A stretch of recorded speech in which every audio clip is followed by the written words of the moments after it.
6th క్లాస్కి వచ్చిన తర్వాత వాళ్ళు ఇక్కడ పొదిలిలో ఆ వ్యాపారం కోసం సొంత వ్యాపారం తయారు చేసుకోవడం కోసం వాళ్ళు అక్కడికి వచ్చారు. అయితే నేను అప్పుడు రాలేదు.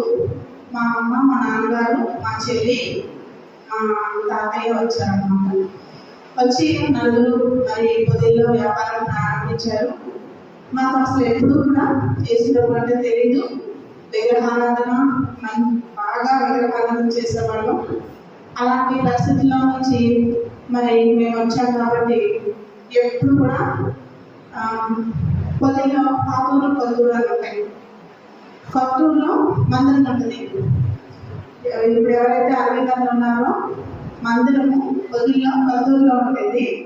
మేము పాతూరులో మేము మా నివాసం ఏర్పాటు చేస్తున్నాం. అక్కడ నుంచి మా అమ్మవారు ఇవన్నీ తయారు చేసి వినుకొండ, దర్శి